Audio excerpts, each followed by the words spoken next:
서울 코엑스 그랜드 볼룸의 천장이 폭죽처럼 번쩍이던 그 밤, 객석의 숨소리마저 조명에 걸려 투명한 파편으로 흩어지던 그 순간, 한 문장이 홀처럼 내려앉았다. 대상은 팬들과 나눕니다. 상패를 가슴에 안은 손이 잠깐 떨렸고, 무대 위의 남자는 눈을 감았다 뜨며 한숨 길게 고였다 뗐다. 사람들은 그 한숨 속에서 무대 뒤의 계절들을, 아무도 보지 못한 겨울들을, 이름을 남기지 않은 손길의 체온을 동시에 느꼈다. 2025 사회공헌 대상 수상자는 트로트 가수 김용빈. 이 네 단어가 같은 문장 안에서 만날이라고 누가 상상했을까? 그러나 이야기는 바로 그 지점에서 시작한다. 박수 소리를 밀어내고 올라오는 정적, 플래시가 하얗게 번진 뒤 남긴 잔상, 뒷목을 타고 내려오는 전율, 그리고 가슴속 깊은 어느 서랍이 또각 열리는 소리. 그 서랍에는 이름 없는 영수증과 바랜 쪽지, 오래전의 약속과 미완의 앨범 타이틀이 한데 포개져 있었다.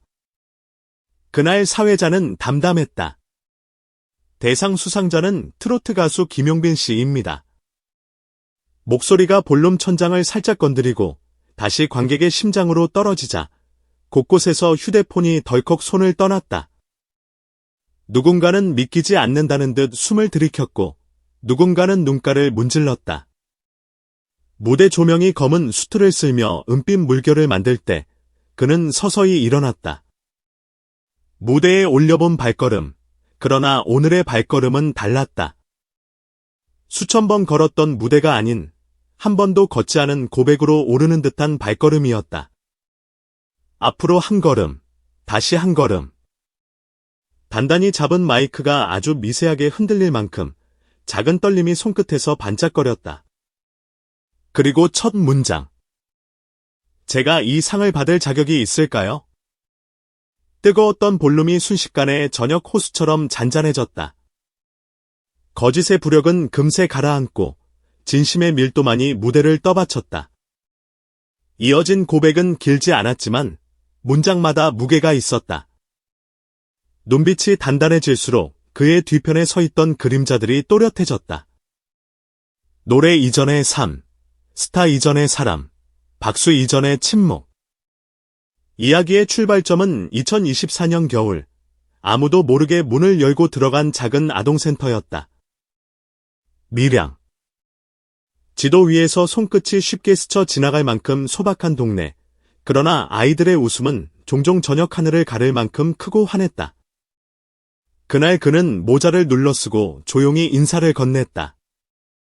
아이들 밥값을 좀 보탤 수 있을까요? 센터 직원은 그를 알아보지 못했다. 세상은 프레임을 사랑하지만 선행은 얼굴을 숨긴다. 이름을 남기지 않겠다는 부탁, 세액공제도 받지 않겠다는 고집, 그리고 매달 일정 금액의 송금 내역. 아무 표정도 없는 숫자들이 모여 한 해 끝에 8억이라는 거대한 조용함이 되었다. 심사위원들마저 뒤늦게 알게 된 금액. 숫자는 놀라움을 만들었지만 그 숫자를 만든 방식은 경애를 만들었다. 어디에서 이 돈이 왔는가? 질문의 화살이 그의 하루로 날아갔다가 잠시 멈추어 섰다. 이미 녹음까지 마친 정규 앨범. 제목은 사랑. 마스터링 대기표가 붙어있던 그 파일들이 어느 날 갑자기 멈춰 섰다. 총 제작비 10억. 그는 도중에 중단을 택했고 남겨둔 예산 대부분을 아이들에게로 돌렸다. 한 해를 통째로 노래에 바치려던 예산이 어느 날부터 밥이 되고 이불이 되고 독서대가 되고 벽지의 새 냄새가 되었다. 이 결정을 누가 붙잡아 만류했을까? 매니저가, 기획사가, 스태프들이 이유를 물었을 때 그가 남긴 대답은 단 한 문장이었다. 아이들이 배고픈데 내가 지금 노래를 내야 할 이유가 뭐죠?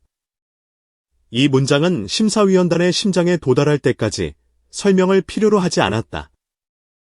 설명은 가끔 진실을 가린다. 그날 이후 설명 대신 결과만이 쌓였다. 그러나 또 하나의 반전은 늘 이야기의 다른 쪽 면에서 조용히 자라나 있다. 시작은 팬들이었다. 사랑빈, 한겨울 소셜 타임라인의 한 구석에서 조용히 시작된 모금, 서로의 닉네임 뒤에 숨은 손길들이 모여 만든 작은 강. 그 강은 처음엔 눈에 띄지 않았지만 어느 순간 무대를 적시고 방송을 적시고 한 가수의 결심을 적셨다.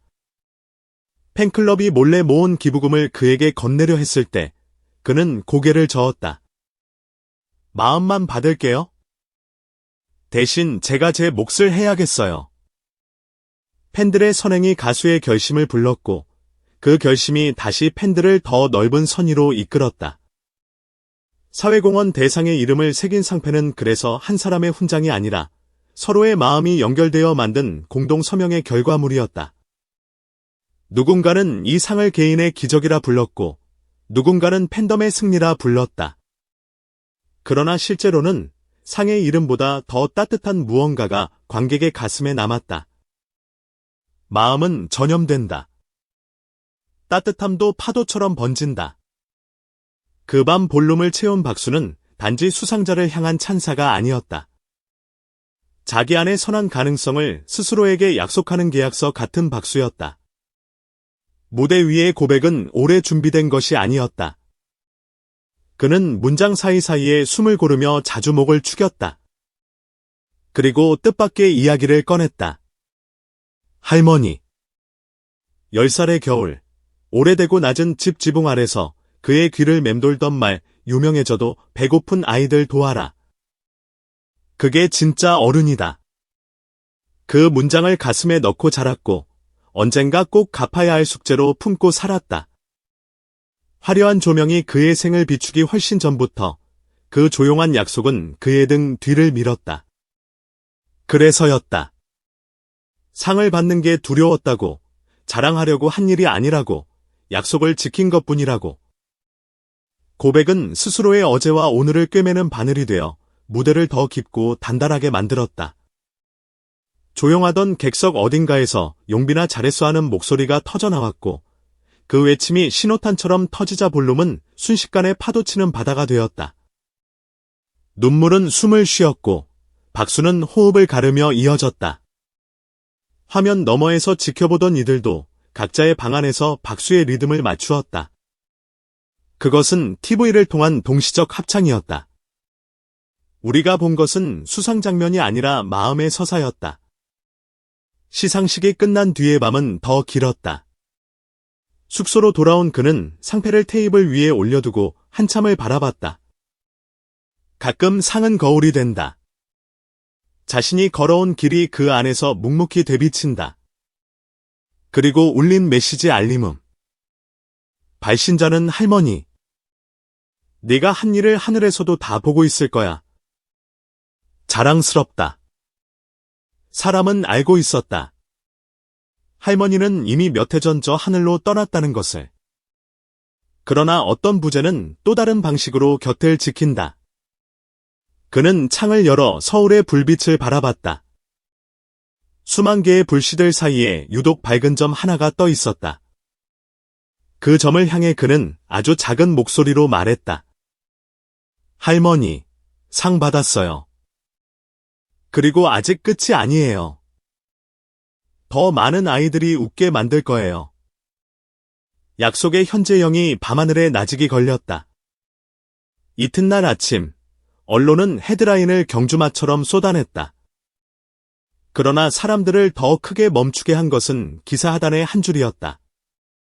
수상금 전액 재기부. 상금 1억 원을 다시 팬클럽 이름으로 사회에 돌렸다. 대상은 팬들과 나눕니다라는 문장을 실제로 증명하는 빠르고 담백한 결정. 그의 SNS에 올라온 짧은 글은 하루 만에 수백만의 공감을 얻었다. 우리의 상, 우리의 마음, 우리의 약속. 댓글창은 축하보다 다짐으로 가득 찼다.